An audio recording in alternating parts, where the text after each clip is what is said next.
नमस्कार and welcome to Study Glows. मैं हूं Prashant Mawani. I hope you are learning good, my dear friends. दोस्तों, आपकी स्क्रीन पर ये जो इंसान है, क्या आप इसको जानते हैं? क्या ये चेहरा आप पहचानते हैं? अगर नहीं तो let me introduce this person to you. इनका नाम है दिमित्री मेदवेदेव। एक वक्त था जब दिमित्री मेदवेदेव जो है वो रशिया के प्रेसिडेंट थे। एक लंबे समय से वो रशिया के प्राइम मिनिस्टर भी थे और फिलहाल ये deputy chairman of the council of Russia हैं, security council of Russia to be precise. Now dear friends, Vladimir Putin जो हैं उनके बहुत ही नज़दीक हैं, उनके टॉप एड हैं। व्लादिमीर पुतिन को दिमित्री पर पूरा भरोसा है। पता है क्यों?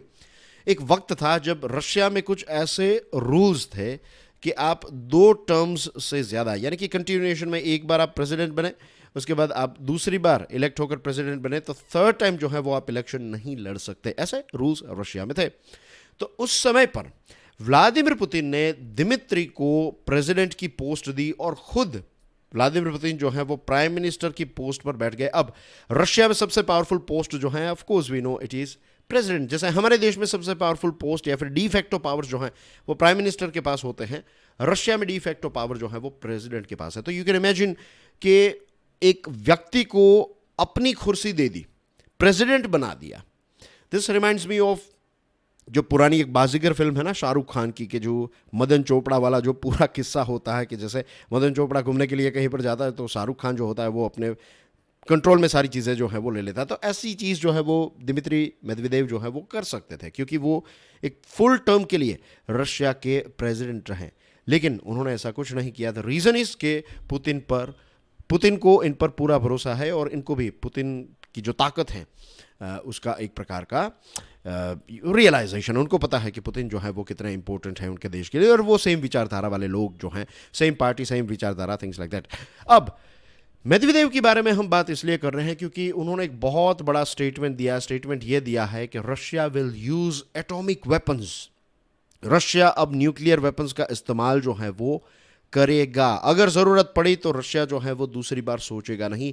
ये बात जो है वो दिमित्री मेदवेदेव ने बताई है और ये पूरी दुनिया के लिए, यूएसए के लिए, यूक्रेन के लिए और हम सब के लिए एक बहुत बड़ी वार्निंग है। तो आज का जो हमारा टॉपिक है ये जियोपॉलिटिक्स के पॉइंट ऑफ व्यू से बहुत ही इंपॉर्टेंट है।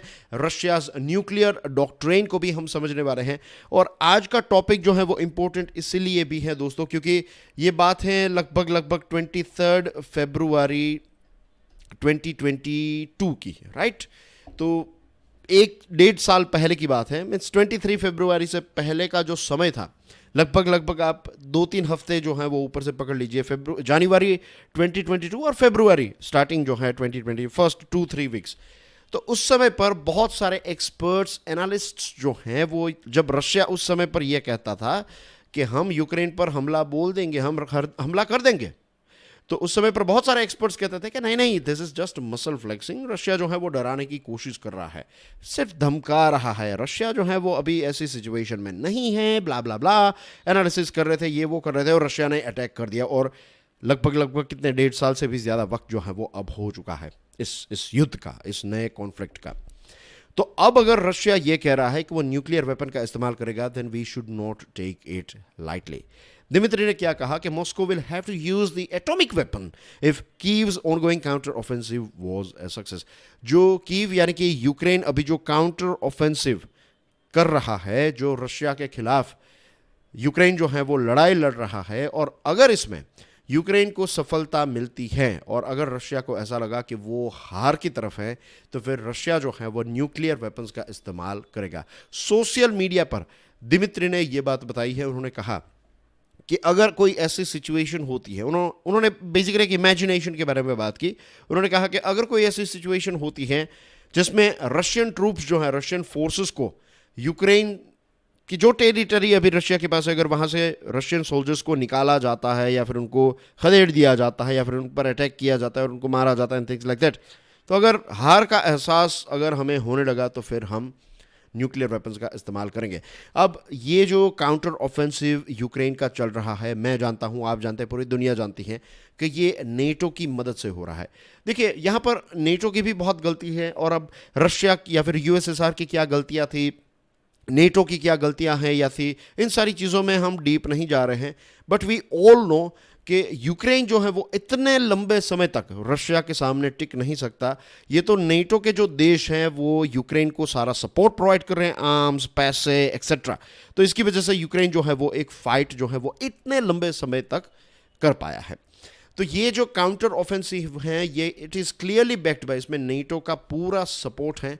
और यूक्रेन जो है वो अब ये कोशिश कर रहा है कि जितनी ज़मीन, जितनी टेरिटरी रशिया ने, जो यूक्रेन की टेरिटरी है जो रशिया ने अपने कंट्रोल में ले ली है, तो यूक्रेन का ये जो काउंटर ऑफेंसिव है उसमें ये यही करना चाहता है कि वो सारी की सारी ज़मीन जो है, वो सारी टेरिटरीज फिर से अपने कंट्रोल में लेना चाहता है। और बेसिकली ये जो नेटो है तो उसकी मदद से उन्होंने काफ़ी ज़्यादा एक बड़े लेवल पर काउंटर ऑफेंसिव जो है वो स्टार्ट किया है। लेकिन अभी भी ये बताया जाता है कि इसका कोई टेंजिबल रिजल्ट्स देखने को नहीं मिला है। फॉर एग्जांपल व्लादिमीर पुतिन का लास्ट वीक ये स्टेटमेंट था कि there was no serious battlefield changes to report in recent days and that Ukraine's military had suffered significant losses since 4 June. तो अभी राइट, दिस इज 31 जुलाई, आज हम बात कर रहे हैं, तो 4 जून यानी कि 2 महीनों से इतना कोई बड़ा बदलाव जो है वो देखने को नहीं मिला है, ऐसा व्लादिमीर पुतिन का कहना है। क्योंकि जून के समय के दौरान ही, मीन्स स्टार्टिंग वीक में ही, जो वोलोदिमीर ज़ेलेंस्की हैं यूक्रेन के प्रेसिडेंट, उन्होंने ये कहा था कि हम एक काउंटर ऑफेंसिव जो है वो स्टार्ट कर रहे हैं। अब दोस्तों एक बहुत ही इंपॉर्टेंट चीज़, रशिया का न्यूक्लियर डॉक्ट्रिन, जैसे भारत का न्यूक्लियर डॉक्ट्रिन जो है वो इससे पहले के मेरे कुछ लेक्चर्स में मैंने आपको एक्सप्लेन किया था। So that's why it is very important कि आप मेरे जो लेक्चर स्टडी ग्लोज पर आते हैं उनको ज़रूर देखिएगा, आपको बहुत सारे ऐसे कॉन्सेप्ट जो हैं वो सीखने को मिलेंगे। तो रशिया की जो न्यूक्लियर डॉक्ट्रिन यानी कि वहाँ की जो न्यूक्लियर नीति है वो क्या है, वो बहुत ही सिंपल है, ईजी टू अंडरस्टैंड है। वो ये है कि weapons of mass destruction can be used in response to aggression against Russia carried out using conventional weapons which threatens the existence of the state।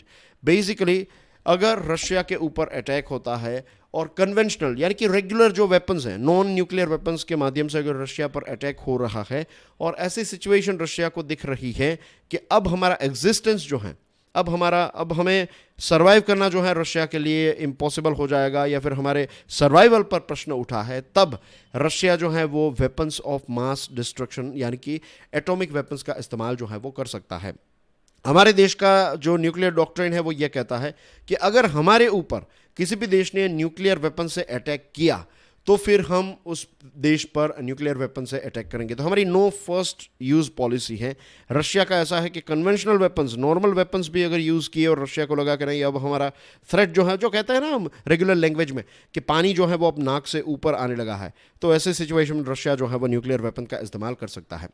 अब मेदवेदेव जो हैं उन्होंने ये बताया कि there would simply be no other option so our enemies should pray for our warriors success।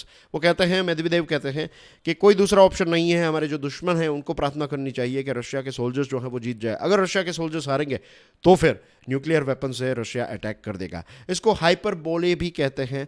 Basically इससे पहले भी जो मेदवेदेव है उन्होंने इस प्रकार के बड़े बड़े स्टेटमेंट्स दिए हैं। उन्होंने ये भी कहा था कि 2023 में यूएसए में सिविल वॉर की शुरुआत हो जाएगी।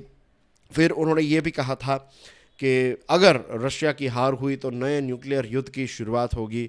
फिर इंटरनेशनल क्रिमिनल कोर्ट जो हैं उसके ऊपर भी उन्होंने हाइपरसोनिक मिसाइल से अटैक करने की बात बताई थी। जब इंटरनेशनल क्रिमिनल कोर्ट जो हेग में है, तो इस कोर्ट ने एक अरेस्ट वारंट इश्यू किया था क्रेमलिन के चीफ के खिलाफ। तो उस समय पर मेदवेदेव ने यह कहा कि आईसीसी के जजेस जो हैं उनको आसमान को देखते रहना चाहिए, क्योंकि कभी भी ये मिसाइल जो हैं वो रशियन मिसाइल जो हैं वो इन पर हम गिरा सकते हैं। और टेलीग्राम पर उन्होंने ये भी कहा था कि देखिए भगवान और मिसाइल्स ये दो चीज़ें हैं जिनसे आप बच नहीं सकते। ऐसा स्टेटमेंट जो है वो उन्होंने दिया था। और उन्होंने ये स्टेटमेंट जो है वो बेसिकली हेग में ये जो कोर्ट है उसके जजेस के खिलाफ ही दिया था कि हम आप पर इस मिसाइल से अटैक करने वाले हैं। लेकिन फिर ऐसा कुछ हुआ नहीं था। बट मैंने जो इसलिए आपको बताया, ये 23 फरवरी की जो बात बताई थी ना मैंने आपको, दैट्स द रीज़न कि हमें उसको लाइटली नहीं लेना चाहिए। The whole world should do something about this war.